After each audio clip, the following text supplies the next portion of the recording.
जय श्री राधे श्याम। आज हम वामन एकादशी, जिसे परिवर्तनी एकादशी भी कहते हैं, इसकी कथा सुनेंगे। युधिष्ठिर कहने लगे, हे भगवान, भाद्रपद शुक्ला एकादशी का क्या नाम है? इसकी विधि और महत्व क्या है? कृपा करके आप विस्तार पूर्वक कहिए। तब श्री कृष्ण कहने लगे कि हे राजन, इस पुण्य, स्वर्ग और मोक्ष को देने वाले तथा सब पापों का नाश करने के लिए इससे बढ़कर और कोई उपाय नहीं है। जो मनुष्य इस एकादशी के दिन मेरी वामन रूप की पूजा करता है, उससे तीनों लोग पूज्य होते हैं। अतः मोक्ष की इच्छा रखने वाले मनुष्य इस व्रत को अवश्य करें। जो कमल नयन भगवान का कमल से पूजन करते हैं, वह अवश्य भगवान के समीप जाते हैं। जिसने भाद्रपद शुक्ला एकादशी का व्रत और पूजन किया, उसने ब्रह्मा, विष्णु सहित तीनों लोकों का पूजन किया। अतः हरिवासार अर्थात एकादशी का व्रत अवश्य करना चाहिए। इस दिन भगवान करवट लेते हैं, इसीलिए इसको परिवर्तनी एकादशी भी कहते हैं। भगवान के वचन सुनकर युधिष्ठिर बोले कि भगवान, मुझे अति संदेह हो रहा है कि आप किस प्रकार सोते और करवट लेते हैं, तथा किस तरह राजा बलि को बांधा और वामन रूप रखकर क्या क्या लीलाएं की। चातुर्मास के व्रत की क्या विधि है, तथा आपके शयन करने पर मनुष्य का क्या कर्तव्य है, सो आप विस्तार पूर्वक मुझसे कहिए। श्री कृष्ण कहने लगे, हे राजन, अब आप सब पापों को नष्ट करने वाली कथा को श्रवण करें। त्रेता युग में बलि नामक एक दैत्य था। वह मेरा परम भगत था।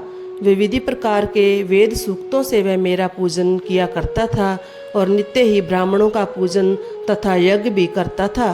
परंतु इंद्र से द्वेष के कारण उसने इंद्रलोक तथा सभी देवताओं के लोकों को जीत लिया। तब सब देवता एकत्रित होकर सोच विचार कर भगवान के पास गए और बृहस्पति सहित इंद्रादिक देवता प्रभु के निकट जाकर नतमस्तक होकर वेद मंत्रों द्वारा भगवान का पूजन और स्तुति करने लगे। तब मैंने वामन रूप धारण करके 5वां अवतार लिया और फिर अत्यंत तेजस्वी रूप से राजा बलि को जीत लिया। इतनी वार्ता सुनकर राजा युधिष्ठिर बोले कि हे जनार्दन, आपने वामन रूप धारण करके उस महाबली दैत्य को किस प्रकार जीता?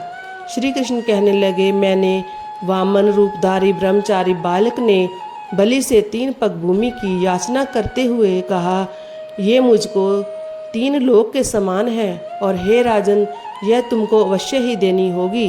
राजा बलि ने इसको तुच्छ सी याचना समझकर 3 पग भूमि का संकल्प मुझको दे दिया और मैंने त्रिविक्रम रूप को बढ़ाकर यहाँ तक के भूलोक में पद, भूलोक में जंगा, स्वर्गलोक में कमर, महलोक में पेट, जनलोक में हृदय, यमलोक में कंठ की स्थापना कर सत्यलोक में मुख, उसके ऊपर मस्तक स्थापित किया।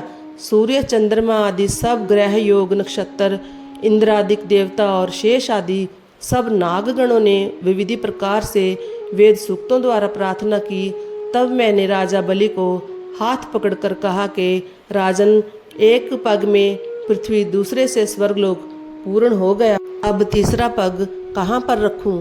तब बलि ने अपना सिर झुका लिया और मैंने अपना पैर उसके मस्तक पर रख दिया, जिससे मेरा यह भक्त पाताल को चला गया।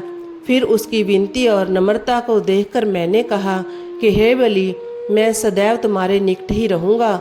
विरोचन के पुत्र बलि के कहने पर वहाँ पर भाद्रपद शुक्ला परिवर्तनी एकादशी के दिन बलि के आश्रम पर मेरी मूर्ति स्थापित हुई और दूसरी क्षीर सागर में शेषनाग के पृष्ठ पर हुई। हे राजन, इस एकादशी को भगवान शयन करते हुए करवट लेते हैं, इसलिए तीनों लोकों के स्वामी भगवान विष्णु का उस दिन पूजन करना चाहिए।